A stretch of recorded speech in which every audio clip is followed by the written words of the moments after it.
calling the meeting to order, and I'd ask everybody to rise and join me in the pledge of allegiance to the flag.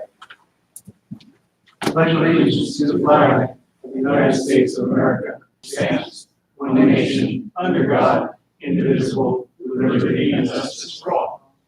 I appreciate it for everybody to stand for a moment in recognition of our first responders and our servicemen and what they do and what they don't do, both living and deceased.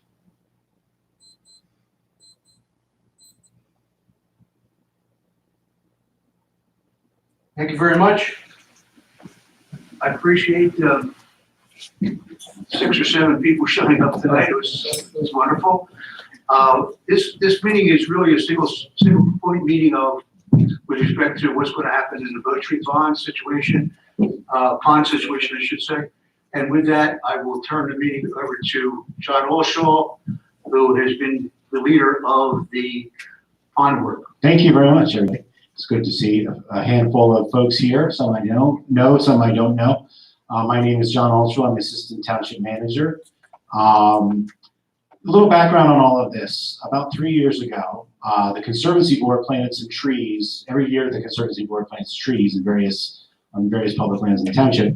And the Conservancy Board planted 6 or 7 trees, small little 2-inch caliper trees at the edge of the Marydale Pond. And nobody in Marydale had been consulted about that. And there was, as a result of those plantings, there was all of this neighborhood pushback.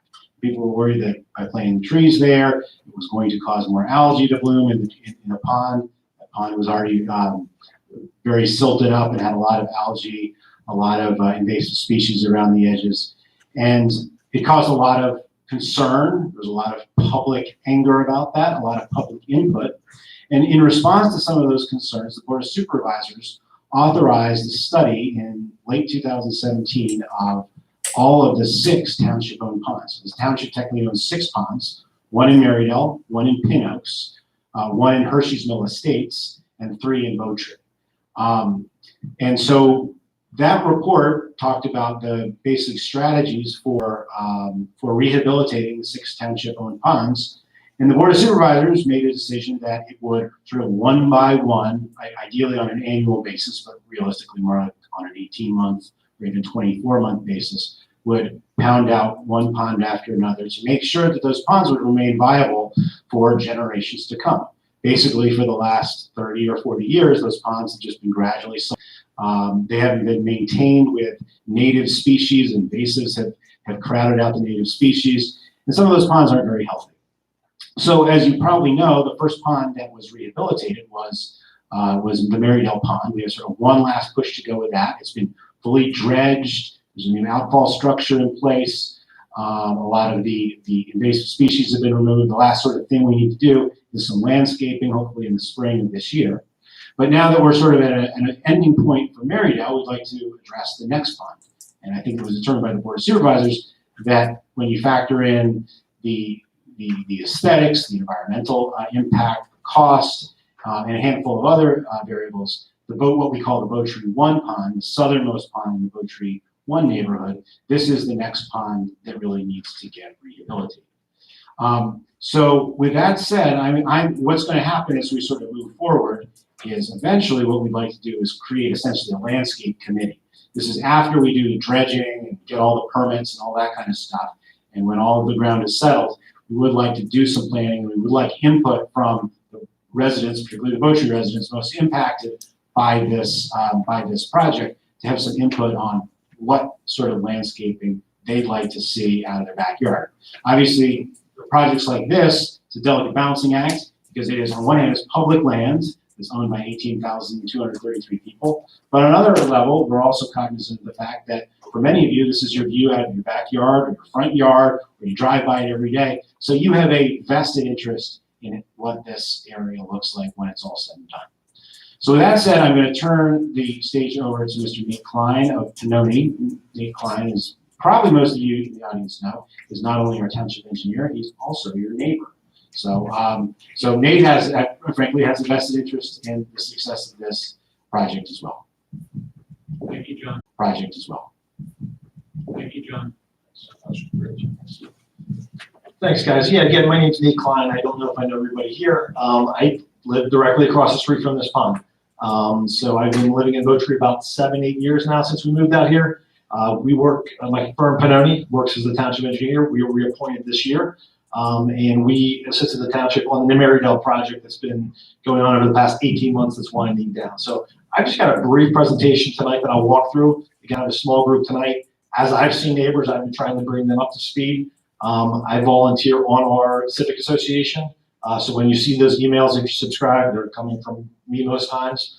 So I try to stay involved in that regard too. So I'll try and go through this real quick, John, if you want to pull through them. But this is obviously a picture of our pond looking from the street. John already referenced, that's good, you can go to the next one.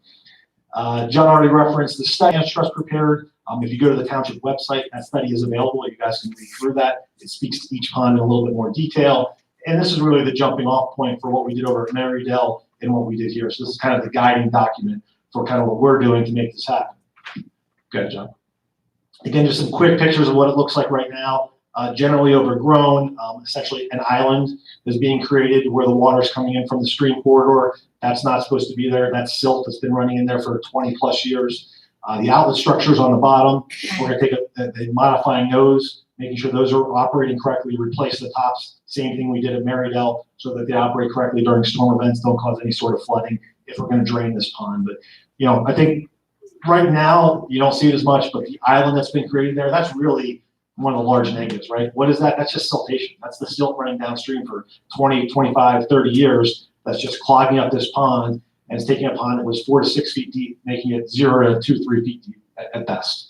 And I think that little island is really, you know, the most evidence we have of that. Go, John. So some of the goals, really, again, these goals we took out of the Natural Lands Trust report.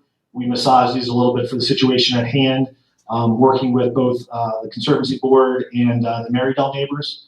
But very similar goals in this pond. You know, a combination of, again, somebody that lives there. You know, I don't take my kids over to that pond. You know, I'll be honest. Like, I don't walk my kids over there. I don't walk around it. And it's kind of a shame. It should be something we should be using maybe more as a community. You know, I'm not saying we're putting playground equipment there. That's not our goal. But it should be something as a passive recreation type resource we could use more. Whether, again, it's goose control, it's the sediment getting into that pond, it's the invasive species that are crowding out all the, you know, correct species, things of that nature that we could try to address with this project are some of the, you know, some of the goals that we're looking at right now. Okay, John. So we've created a sketch. I believe, John, you concluded that kind of sketch concept plan in the correspondence that went out to the community. Is that correct? Yeah. Okay. Thank you. Again, on this sketch right here, what we're going to do is, again, the project is a dredging project. It's really dredging this pond. And when we do that, what we're going to try to do is use some of the upland areas that are shaded in green where feasible to put dredge materials at and increase that, you know, try to maintain those slopes, but increase that area. Again, I think on Marydale, you know, certain areas were a foot, certain areas were 2 or 3 feet higher, but maintain those slopes. I know one of the concerns is maintaining some of the sledding hills. Obviously, we want to do that. I have 3 young kids. You know, I like being able to sled across the street from my house. We don't want that to go away. And I know my neighbors with little kids certainly don't want that to go away. So we'll maintain that along the stream bank that feeds that stream. You know, that's really the source of a lot of the sediment. So one of the big things we're going to do there is we're going to go in and create 2 things, 4 bays, and then we're going to use some rock weirs. And what we're going to do is try to control that stream a little better. Right now, that stream is just taking everything from our neighborhood, every single inlet, almost everything coming down in our entire neighborhood is discharging into this pond. That doesn't go to the other 2 ponds. That's in our drainage area. All that silt, all that salt, all that debris, all those leaves, there's no filter. There's no opportunity for it to stop. It just goes right into that pond. So what we'll do, and what we did at Marydale, is we create what's called a 4-bay. And really, it's almost just a mini pond that we create before it gets to the pond. And what that 4-bay does is it allows, you know, essentially the township's public works staff on a, you know, maybe every other year basis, they go to that 4-bay, clean out that much smaller area that might be the size of, you know, half this room, that they can get in there with equipment that they have on, you know, on hand, go out and clean that, and all that silt and all that debris that's normally washing out in that pond that we can't get, they can get to it right there. So we'll create a couple, maybe 2 or 3 4-bays where this water is draining in, which is going to go a long way. You know, we won't see that island get created again. So we don't want to do all this and get back, and that's what those 4-bays will do. The other thing we'll construct is what we're calling rock weirs. And what those rock weirs is they're going to help that stream corridor that's reaching this pond stay in place. reduce erosion, and again, slow that water down. So these high velocity storm events has the opportunity to slow down, gather before it gets into that pond in those forebays. So it's going to be kind of a multiple step process to try to make all these different things work. See what else. We have some wetlands back there. We're not going to touch those. We're not allowed to touch those. Ultimately, you know, I think what our goal is going to be probably, you know, reduce the amount of, let's call it open lawn area, maybe bring that back to more like a meadow type look. Let those grasses get up to 18 inches high, something like that. A little bit less maintenance. You know, these guys aren't, the public works guys aren't out there mowing it every week. Maybe twice a year they're mowing it. And then we cut some trails through there. So again, not set in stone, but just some concepts that we're working on to improve that whole area is what we're looking at right now. Go ahead, Johnny, go to the next one. Nate, do the people in here have the same thing that we have, where it shows the example of the weirs and the forebays? Yeah, that was on the last screen one. Yep. This is just a cross section, so this is just kind of looking at it from, you know, any vantage point in the pond. But again, all we're trying to do is kind of recreate, you know, a little bit more of a natural setting with low shrubs, you know, water-based type plants, you know, some trees, while again allowing access to these areas. Go to the next one, John. Same thing here. This would be kind of more on the back side of the pond where you've got the embankment essentially holding everything back. Again, different species we might plant there because of the depth of the water. And again, another kind of cross section, John. Next page. Again, where we might put some, you know, some boulders or some rock areas that might be more of a gathering place, fishing spot, you know, to get a little bit closer access to the water so you're not standing on the side at the edge of the mud, things like that. Again, all things that we incorporated at Marydale as part of that project. Good, John. On the left and right here, so on the left is essentially what we're talking about a minute ago with the forebay. Again, you can see it's just essentially a small pond before it gets to the other pond. And again, what that does, it just helps reduce the sediment from getting into the main pond and reduce our maintenance costs long term. And then on the right, you see the rock weir. That rock weir would be placed, you know, maybe 3 to 5 of those on the upstream. So that essentially would be from the intersection to the pond is where we place those rock weirs. We already have the rocks out there. That's where all those rocks are for. We'll be using those for that process, and we'll use those also probably for the forebays. Good, John. I'm not a landscape architect. I'm an engineer by training. I have landscape architects at our office. We're doing projects for Longwood Gardens and universities, et cetera. So again, we'll consult with public works staff. We'll consult with residents. We work with all the residents at Marydale. Again, we want to remove the invasive species, but we want to plant stuff that works. We can't not plant anything back. Again, we want to minimize temperatures on that pond, different, you know, which way the sun's going, southern exposure, things of that nature. We want to keep the temperatures down. So we do want to plant the correct species both at the water level, upstream, and around the pond to make that work. At the same time, I think everybody wants to be able to see the pond. You know, we don't want to block that view completely either. So, you know, it'll be a combination approach, and it'll take time to kind of grow in. But I think, again, we're flexible with everybody to work with Conservancy Board, residents, public works, you know, regarding planting and specific plantings ultimately that go in. How are you going to get rid of the invasive species? Well, we're not sure just yet. It's either going to be, let me get to that towards the end, how we're going to do something. Yeah, let me come back to that. Good job. And then these are just some sample photos of some of the species we are using at Marydale. So again, these are just some of the different species kind of at the water level or in the water that we would be planting. Again, they come in small plugs, the real small little guys. So those are some of the ones in the water, and those are literally ones we specified for the Marydale project. Go ahead, John, to the next one. And then same thing, kind of upstream and around the pond, different species of plantings there that are going to be, you know, better for these. And again, I couldn't tell you an oak from an elm. I have no idea. But that's why I have people do these kind of things for me. And again, we can work with anybody on the different species. So, so again, these are just some representative samples of things that we specified for Marydale, for example, as well. Gotcha. That's it. Is that about it? So, yeah, so I think process-wise, permit-wise, big picture-wise, I don't really have any slides for this, but just to kind of explain where we're at on things. First is we have completed a lot of what we've completed, essentially our survey work. So you've probably seen either my guys, Panoni trucks, flags, things of that nature. So we've completed the physical survey to locate everything. In order to do this work, this pond is what's called an in-stream pond. So essentially it's fed by a stream and it leads to another stream, which has, you know, just a higher barrier of permitting requirement and a little bit different needs. So we're working through the permit process. To date, we've had a pre-application meeting with DEP, and we have a meeting on Thursday with the Chester County Conservation District. And it'll essentially be 2 different permits that we are required to get before we can even do any work, both from the Conservation District and the DEP. So those are kind of our 2 next steps as engineers. We've got the plan more or less laid out. Once those permits are issued, the next step is most likely what we're going to do is put this project out to bid. So for municipalities, once projects exceed $25,000, it changes every year, but more or less $25,000, you have to put the project out to bid. So we will prepare plans and plans are prepared, prepare specifications, and then go out to any public company that's qualified to bid on this type of project. Dredging projects, there's not 47 companies. There's 2 or 3 companies that do dredging work that we'd expect to bid on this work.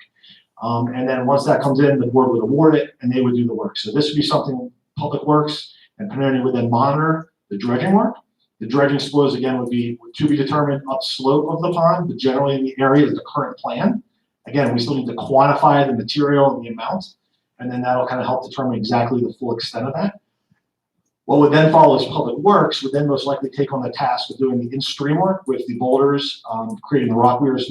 The forebay is a little bit in between, but definitely the rock weirs. And then I expect Public Works will also do kind of the stabilization, landscaping, which would then follow. So schedule-wise, best case scenario, work would happen this summer, and then maybe come back in the spring once things are stabilized for some landscaping and TLC by Public Works. So that's kind of the big picture schedule. And I'll know a little bit more after our meeting on Thursday from a permit perspective. But I think that's all doable. And that's probably the best project overview. I think your specific question regarding invasive species, again, when we get in there to dredge that pond, we'll work, either Public Works will come in first and remove some of those with their crews and a local contractor, or that will be part of the bid project to be determined at this point. So is that something that also has to go through the conservation? No. Okay. There's no permit. We could do that tomorrow. So you're just gonna pull them then? Well, we'll work with Public Works, depending on what the grading is, we'll work with Public Works depending on what's out there. You're not gonna spray? No, I don't believe we would spray. No. Yeah, no, we don't typically do that, right? Yeah, That was a concern. fair, not a big concern.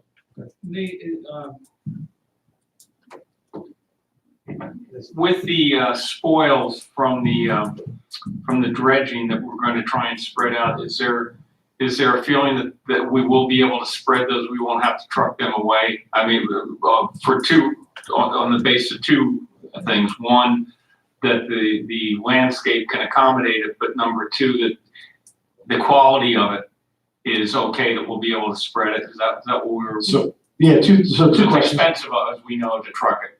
Absolutely. It's. I think if it becomes, we have a couple of things. One is I think we get the bulk of it at that localized area.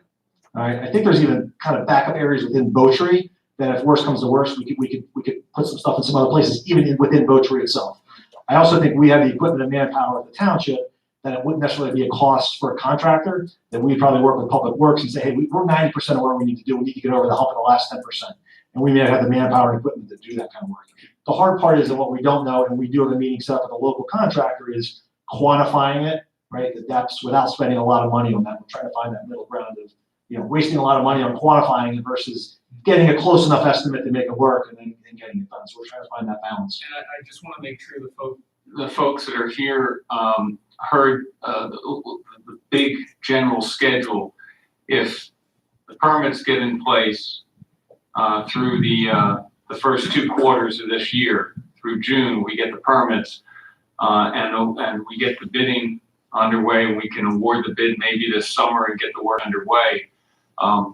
The spoils, if they are spread out, they will need to dewater over the winter, so that the full restoration of the pond area would be spring, as Nate mentioned, spring 21, not this coming spring. I just want to make sure everybody hears it, and that's what they referenced, more 18-month project than 6 or 8 months. Right. Yeah, between weather, contractors, a whole lot of variables in play.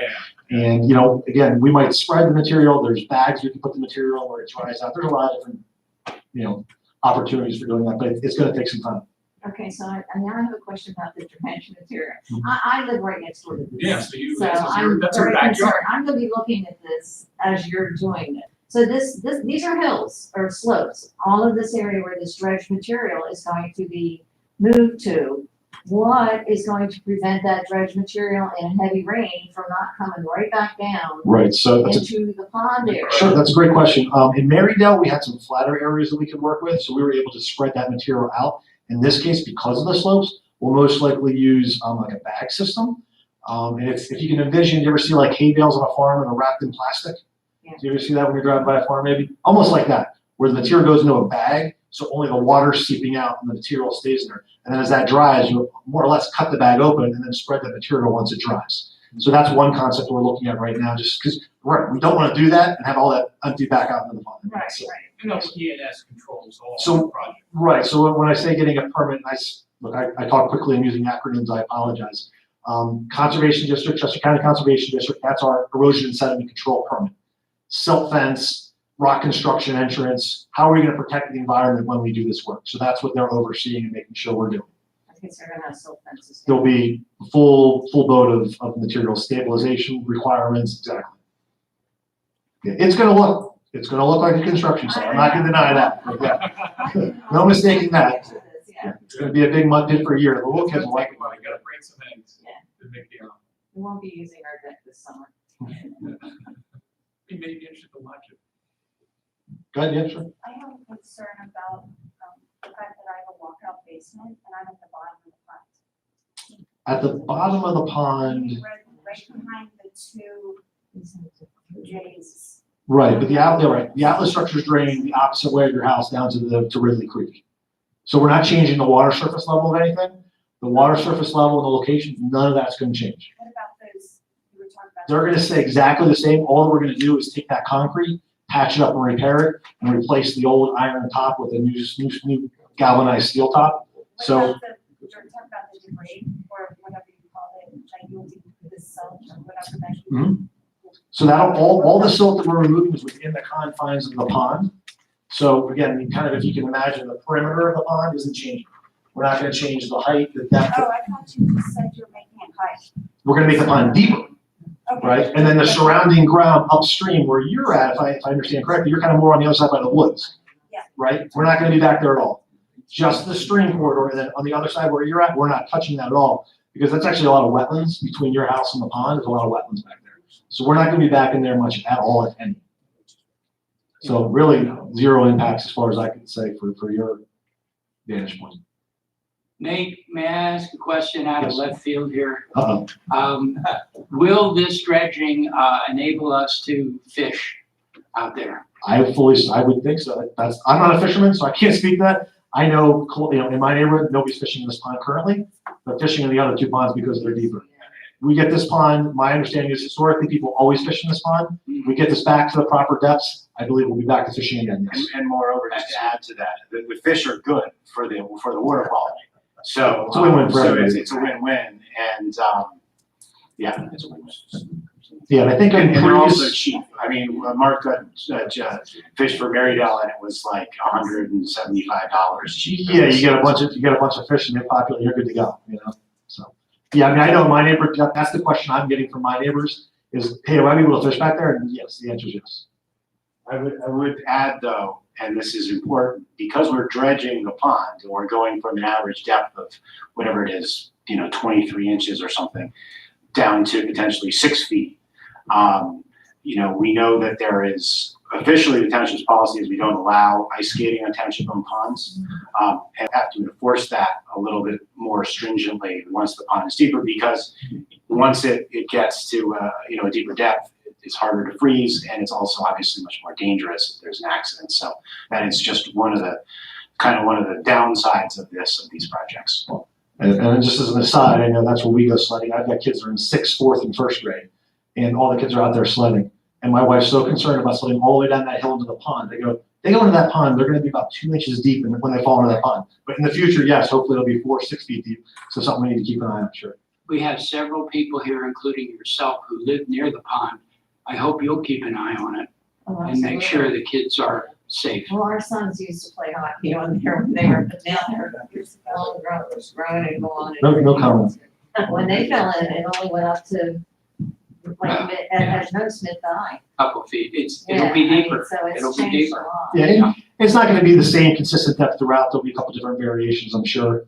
Some areas could be, like John said, I think it's gonna be probably a 2 to 6 foot variation of depth across the board. I have a couple questions as well. I was under the impression, because there's a stream that is attached to this and it presents a bigger issue, you can't just drain it Correct. and dredge it out necessarily.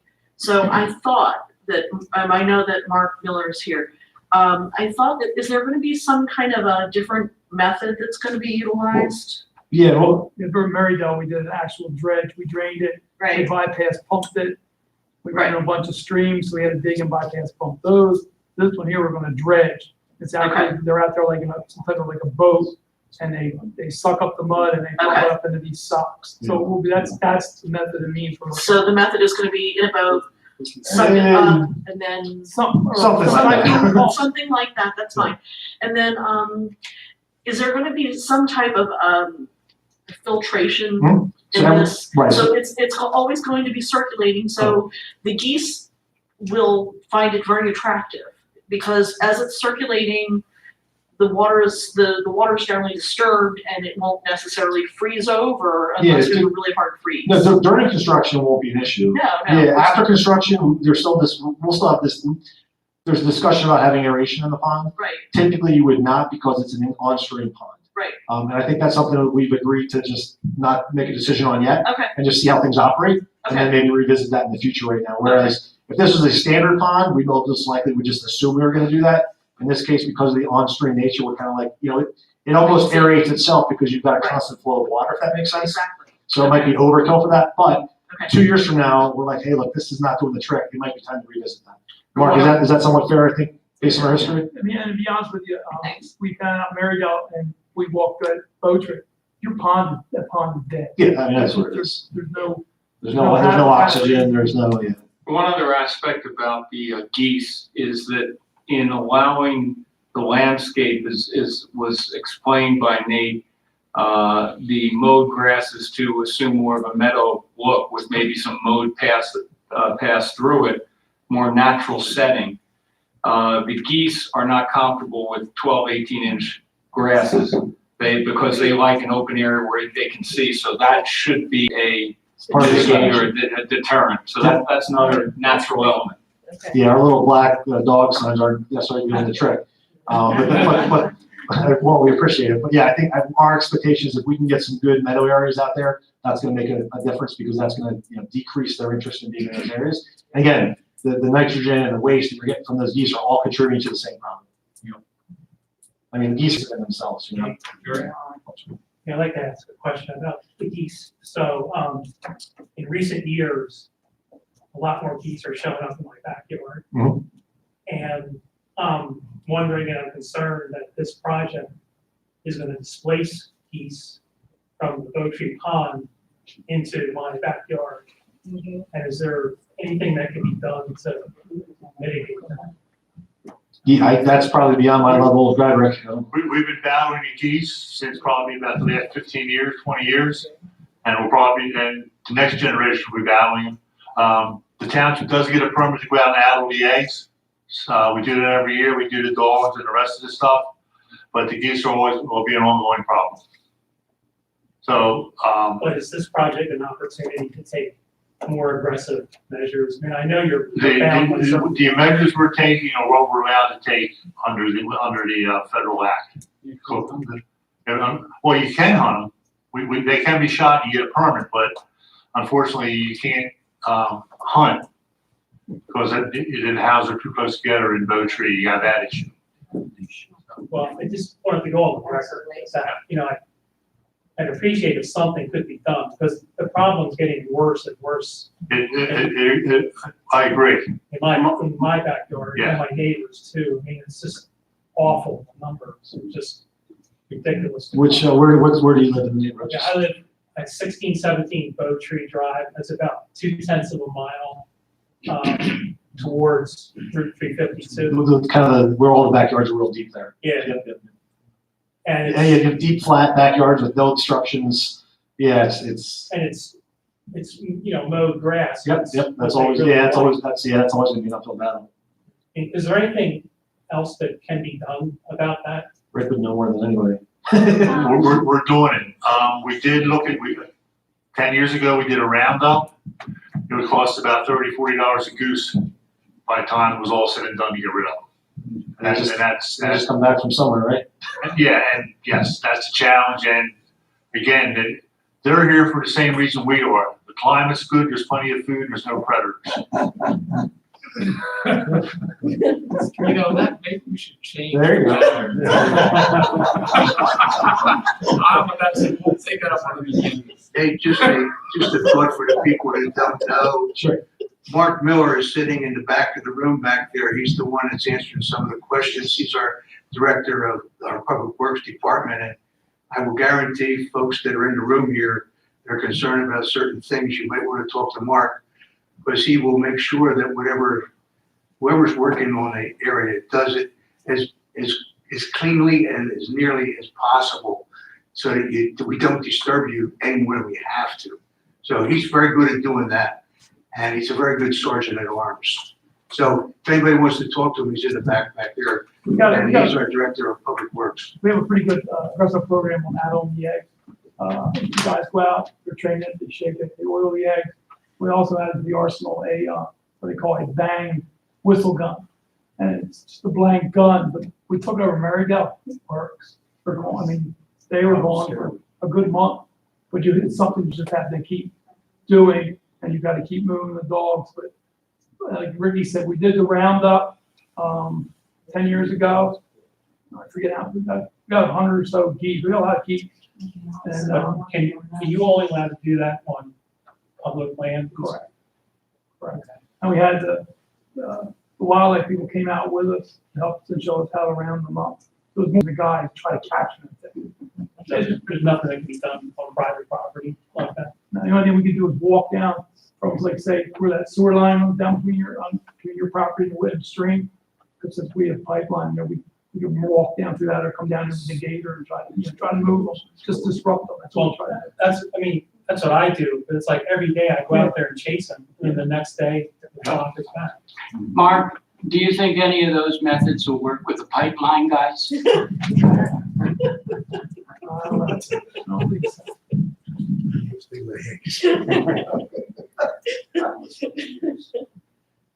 Anything else for Nick? That's the short and sweet version. More to come. We'll try to keep everybody in the loop. John, I mean, what's the One more thing. Video question. Oh, sorry. I have a question.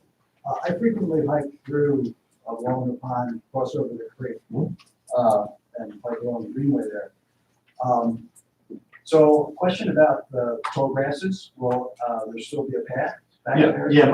I do the same walk. I take the kids back to Ridley Creek back there. Yes. So yeah, I mean, my intent, that's again having some vested interest. I think there'll be access to the pond, access to the back of the pond, some combination thereof, so you can get to those locations.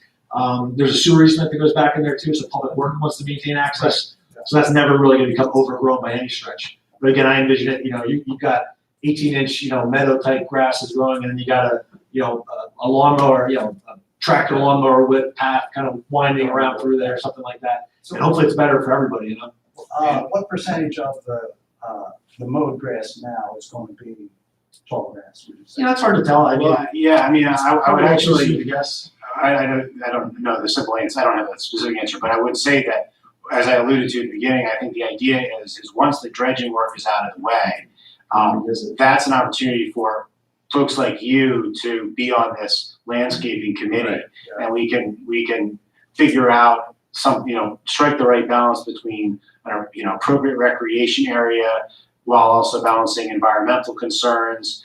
Where that trail goes, how it's mowed, how often it's maintained, where any other plantings would go. So I mean, a lot of the answers to those questions are probably going to be driven by recommendations from the likes of you guys. Good. I do have one more question.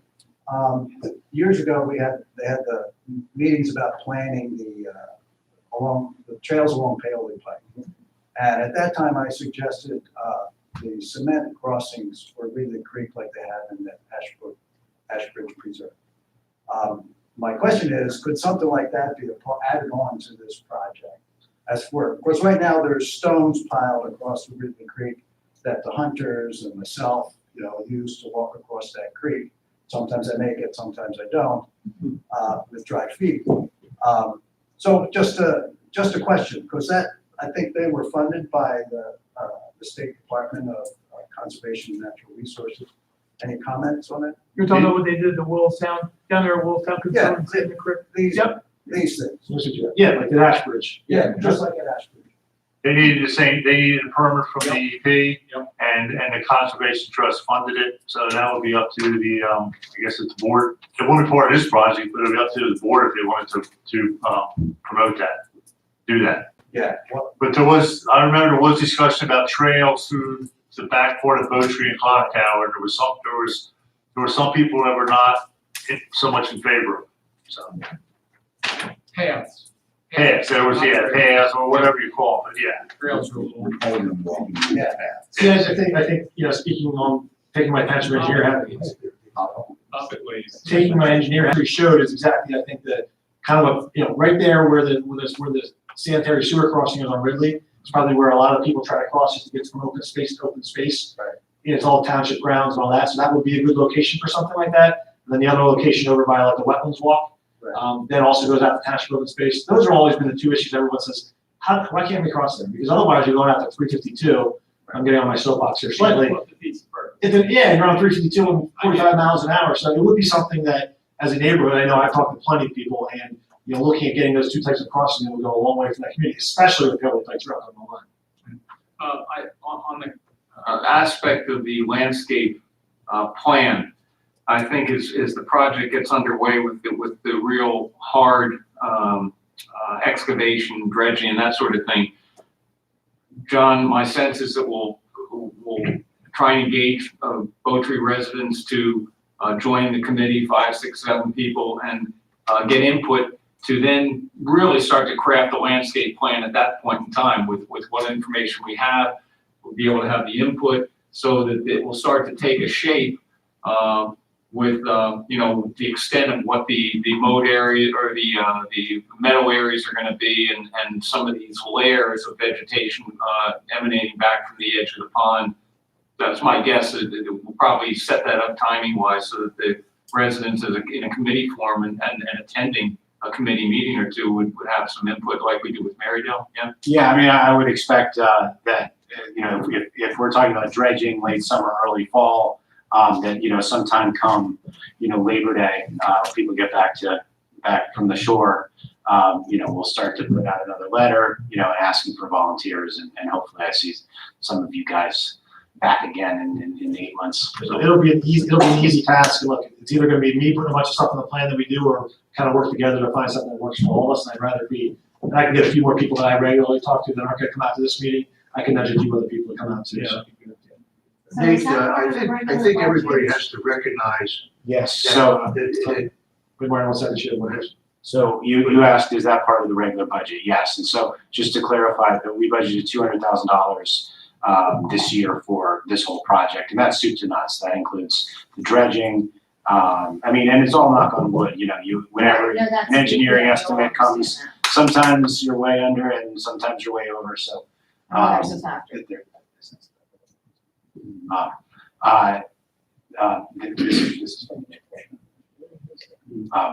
And so, but yeah, it includes the dredging, it includes the landscaping, it includes, you know, all of the ancillary things that go into it, so. But, you know, realistically, with that said, you know, we just talked about the timeline, this, you know, going into 2021, you know, we probably won't spend the entire $200,000 this year.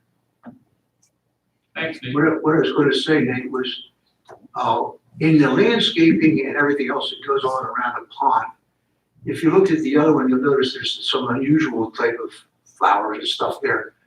Part of what we're trying to do is, in the long run, minimize the runoff into the pond and minimize the geese access to the pond, because those two things really are what mess up the pond. So we're, in addition to the aesthetics and what things look like, you gotta bear in mind that a lot of this has to do with ensuring that you have the proper stuff to live through the runoff and live through the use of geese. Where somebody, I think Mike mentioned, geese do not like to run or go through greater than they are because they can't see. So it depends, what goes on around the pond or close by the pond is somewhat dependent upon what you're going to use to curtail the geese droppings and the runoff.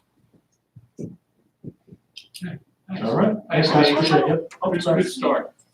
Sorry, one other question? I'm sorry, but I just was wondering, how loud is this process? How noisy? It's gonna be construction. Yeah. When we were paving your street. It's diesel, run It's gonna be trucks and vehicles and equipment. track hose and that sort of thing. It'll be. Yeah, there's gonna be some It'll be a short-term construction roles. project for a Okay, so couple of months. where are they gonna be parked when they're not in use? I was gonna use the pool area, but if not, that's The not. pool gonna area? be it. Yeah, right. Uh, Am I gonna be able to see to get out of my driveway? yeah, we're not gonna, yeah, we've got plenty of area there. I'm not worried about access. Well, it is gonna be a construction zone for a while, and Yeah. I know Public Works will manage it effectively and, They're not gonna be, it's not gonna be 24-hour operation type stuff, most likely. It's not gonna be 3 months of work. We're gonna try and, again, we're gonna bid this out, right? When we bid this out, I got a contractor who's a low bid contractor who wants to get in and get out. So hopefully we're gonna run this pretty efficient. we're not gonna give a 24/7 permit. I can't imagine we need to. If so, we'll have a hearing over the middle school. Okay, thank you. Thanks, guys. Appreciate it. Thank you. Thank you. Good start. John, thank you. John, anything else, are we done? Go to the audience. I don't have any further. Anybody else have anything else? Anybody else? Nobody's here for some reason other than the bonds, I think. I need to ask that question, is it, I assume nobody's here for that. Make a motion to Thanks. adjourn. Great. Second motion. Hey, Tom, we meet tomorrow night, right? Okay, thank you. Thank you. everybody. Thank you.